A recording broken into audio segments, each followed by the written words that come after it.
I ghosted my family and fiancé after what my sister did. I need a little advice on the matter as I don't know what to do anymore. I was 21 when my fiancé asked me to marry him. He was the absolute light of my life. We had known each other since preschool, our families are very close. He would come and have dinner with us on a daily basis and vice versa. He doesn't have any siblings, but I have 2 older sisters. Which is very important as he was also very close with them. We grew up together. When we started dating, I don't think our parents stopped celebrating for weeks. He helped me deal with a lot of my anxiety, and even when I gained a little weight, and my mother berated me saying he was going to leave me, he told her off and said he loved me for who I was, not for what I looked like, even though he claimed I was the most beautiful girl in the world to him. We were only engaged for 6 months before the incident. My middle oldest sister, let's call her Nikki, was a very cold person. She never showed any affection. She only ever opened up to my fiancé as she said she saw him as a brother, and he also helped her through a lot of her dark times, such as battling drug addictions and breaking the law. She and I never saw eye to eye. I loved her dearly because she was my sister, but didn't like her as a person. Out of the blue she tells me she wants to take me clubbing as we had never been together before, and she felt bad that she was so distant to me. I agreed, and that night we went out.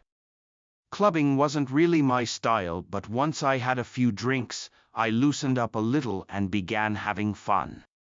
The night was going smoothly until Nikki spotted a guy across the room whom she claimed she wanted to climb like a tree. She walked over to him, and within a few minutes she was back, and she had a sour expression on her face.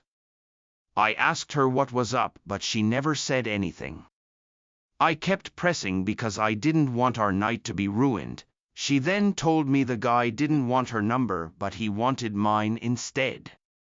I told her he was a loser and there were plenty of guys around who would kill to be with a girl like her. She didn't budge though. She told me she needed to use the restroom and then we would leave. I waited for an hour. During this time I was sipping on a lot of different cocktails. I then started feeling really dizzy and lightheaded. I figured I'd just cab it home as I was certain Nikki had left. On the way out though, I bumped into a friend of Nikki's whom she had briefly dated. He asked me if I needed a hand to my car, and I explained I was getting a cab. He said he was getting ready to leave and we could share one. I told him okay, and we walked out of the club together and into the first cab we saw. I tried to find my phone in my purse, but I felt myself getting dizzier and dizzier. I don't remember what happened next as I blacked out, and the next morning I woke up on a hard sofa, my head pounding. When I came to, I realized I was in Nikki's friend's house and my phone was sitting on the glass table in front of me, but it was flat. When he noticed I was awake, he offered some tablets and water and explained that I had passed out in the cab, and he didn't remember my parents' address, so he just picked me up and took me back here where he laid me on the sofa. I told him I needed to go home as my fiancé would be worried. He called a cab and I left. When I arrived at my parents' house, my mother, father, Nikki, my fiancé, and his parents were all standing in the living room. I thought they were worried about me, but the instant I opened my mouth, my fiancé asked how could I do this to him. I tried to explain that my phone went flat, but he then went on screaming about how could I cheat on him. I was baffled. Why would he think that? I tried to explain the night's events, but I kept getting cut off. Nikki then chimed in and said I was a lying ass, and how could I be so heartless to a man who has been there for me through thick and thin. She went on to say I kept flirting with random guys all night, and then when she went to the bathroom, she saw me leave with her friend. I told her what had happened, and she showed me photos on her phone where as we were leaving, his hand was on my back ushering me outside. Yes, the photo did look horrible, and I was so drunk I didn't even realize his hand was on my back at all. My fiancé was so angry, he kept shouting, and his mom and mine were both crying. I then asked Nikki to call her friend and he would confirm nothing happened, but when she called him, he told a completely different story. He said I begged him to take me back to his, and when he did, we slept together multiple times. I saw red and started crying and yelling at Nikki because I knew she had organized this whole thing to make me look bad. I begged my fiancé to believe me, but he just shook his head and left. When everyone had cleared out, my mother slapped me across the face and told me to get out. I left and went to a friend's house where I stayed for a few nights. During those nights I called my fiancé crying and pleading with him to believe me that nothing happened, but it all fell on deaf ears, as he never returned any of my calls or texts. My mum texted me and told me she was kicking me out and that she couldn't believe I would do such a thing, and a lot of hurtful other slurs I don't think I could repeat here. She didn't even give me time to get my things as she threw everything out. I was now homeless. None of my family would take me in, as they chose my fiancé and mother's side. I was homeless and single in less than a day and a half. My entire world had been taken away because of Nikki's lies. Now for weeks I tried everything to get my fiancé back and my family. The limit for me though was when Christmas time had come and I went over to my mother's house to try and reconcile. I was sleeping from couch to couch during this time. When I got to my parents' house, I knocked on the door but no one answered. My friend then called me and told me she just saw on Facebook that my family were in another state celebrating Christmas, and they had posted pictures online. Everyone was there, my sisters, parents, grandparents, and even my fiancé and his family. When I myself saw the photos, I couldn't stop crying as they all looked so happy. I cried for days and days before deciding to block them all. I even returned my engagement ring. My friend knew someone a couple hours away who was looking for some help in his restaurant, and he even had living arrangements above where he worked so I could get rent at a cheap price and work at the same time. I wanted to start over with my life as it hurt me that Noon took my side and they all left me to fend for myself. I was able to move pretty quickly and was doing well. The apartment was tiny and I had to work 10+ hours almost every day, but I was able to save a lot of money. I'm not living in the apartment anymore. I was able to rent a much nicer condo, but I am still working at the restaurant as assistant manager. Now it has been roughly 2 years since I left and have not spoken to any of my family. I have no idea what is going with them until I got a knock on my door. It was my ex-fiancé. I was shocked to say the least. All these feelings came rushing back and all I wanted to do was jump into his arms. But then I remembered the pain I had felt and tried to slam the door in his face, but he stopped it and asked that I let him explain.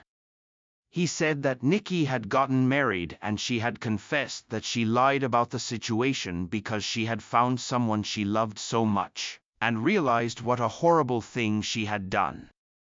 I asked him how he found me and he said my friend told him.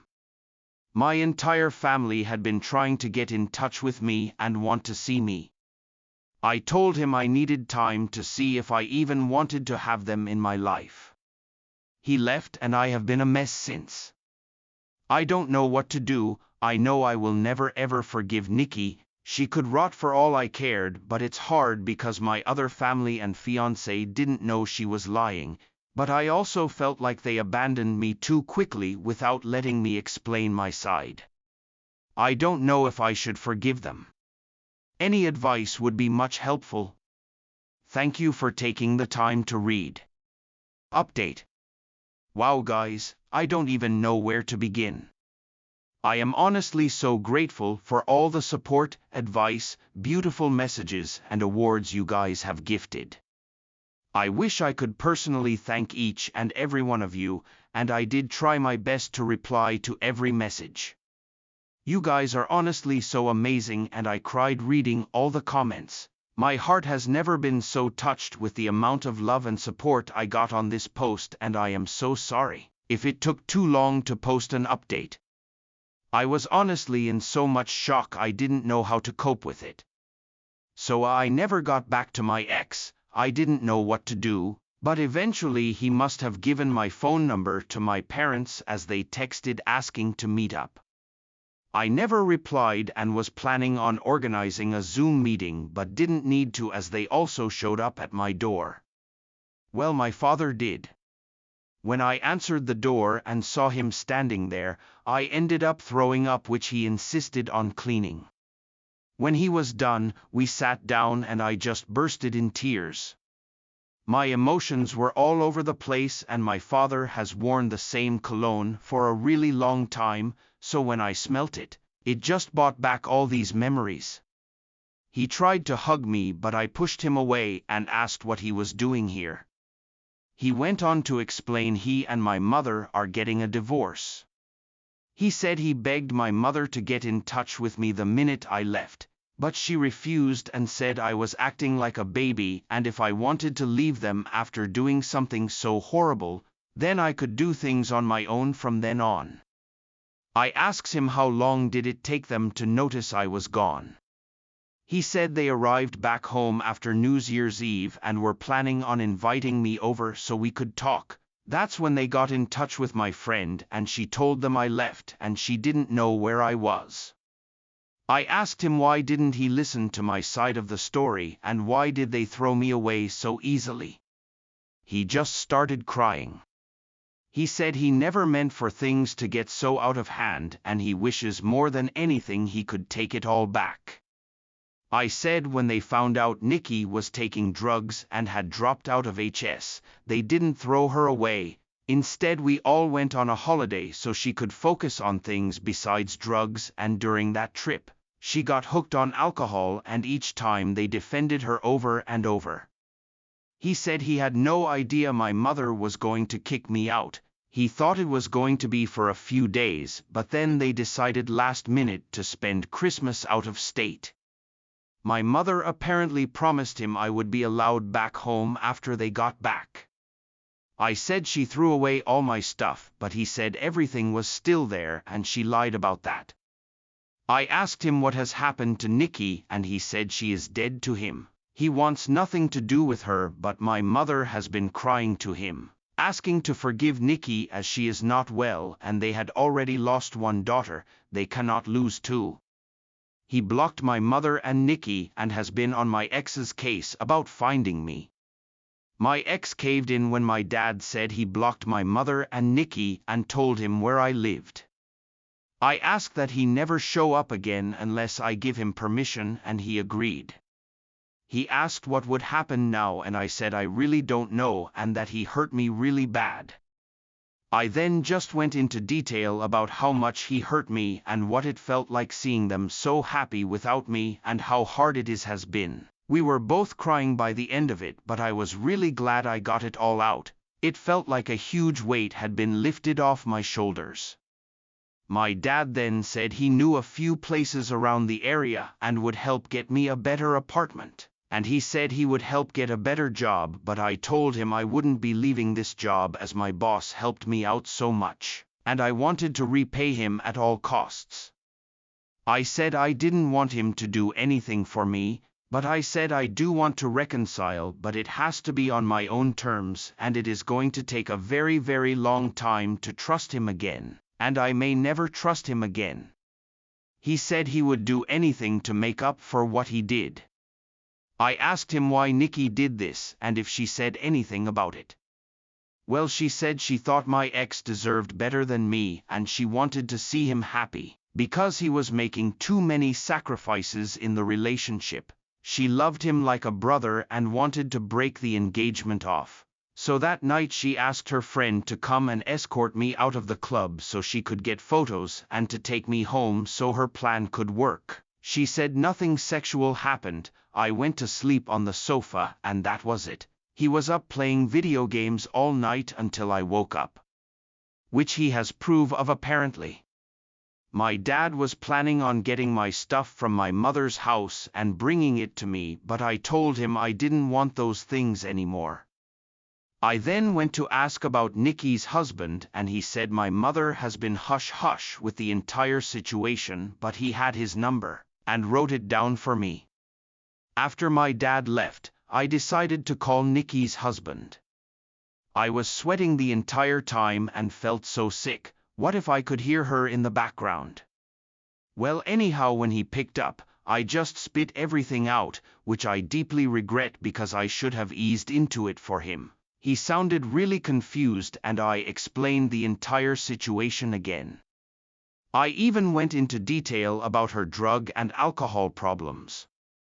I was honestly expecting him to curse me out and defend Nikki. Instead, he let out a long sigh and, well, turns out, he had a feeling she wasn't exactly innocent. Turns out her and his sister have been having problems, and she has been spouting non-stop lies about his sister and has caused a huge rift between them. His sister didn't even attend their wedding.